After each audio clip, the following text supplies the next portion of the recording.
The next pillar within our framework is suitability. Now, this refers to talking about what makes you the ideal candidate for the course and why they should pick you over the thousands of applicants out there. So really, this is the pillar for you to sell yourself. But to do this effectively without sounding too cocky and just doing it vaguely, we first need to consider what are the key qualities required for this course. Often that can be found with an easy Google search, and it's often on the website of many universities under their course sections. And to be honest, they're broadly the same across many of the universities. So if you just find one for one of the universities, they should pretty much apply for the rest. So here are the key qualities that I found when I searched medicine on Google. Ability to demonstrate communication, teamworking and leadership skills, ability to demonstrate personal maturity, ability to work under pressure, enthusiasm, determination to succeed, and ability to adapt and overcome adversity. Excellent insight into their own limitations and take steps to improve and overcome these.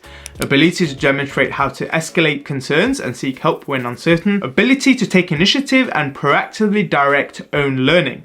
Good time management skills and ability to balance academic and clinical and extracurricular personal roles. Now, that outlined several of the key qualities, also known as key person specification points, that universities look out for when they're selecting candidates. Now, I basically use that to extract the keywords so that we have a list of buzzwords that we need to hit within our personal statement. So those are things like communication, teamworking, leadership, resilience, determination, empathy, compassion, proactive, organized, and good time management. So like I mentioned, these are the important buzzwords to include in your personal statement to show that you have all the key qualities of an ideal candidate. However, there are two main things you have to watch out for. One is just listing, and two is sounding fake. Now, the best way to avoid both of these pitfalls is to use specific examples to increase the authenticity and sound more genuine. Another important way we can increase the authenticity is to reflect on things, but more on reflection in the later lessons. Let's now look at suitability in action.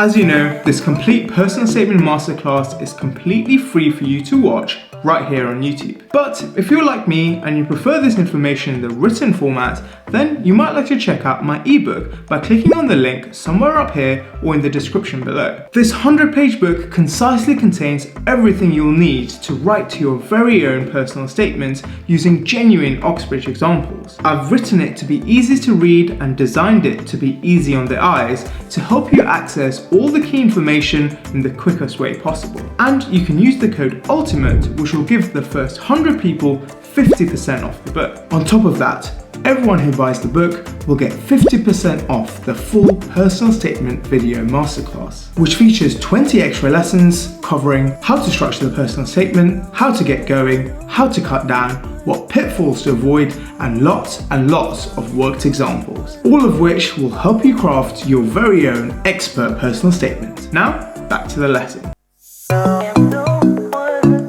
In the previous lesson, we saw the importance of demonstrating suitability, especially mentioning the key qualities and mentioning key buzzwords. Now, in this lesson, we're going to see those things in action, and we're specifically going to learn how to avoid the pitfalls of listing and sounding fake. So here's an example demonstrating suitability. A year spent fundraising for an expedition to Tanzania taught me determination, resolve, and good time management. Teaching core skills to Tanzanian students trained me to communicate effectively despite the language barrier. This ability will help me to interact with patients and provide better care. Visiting the orphanages made me realize that our easy access to healthcare is a blessing, made possible by the National Health Service.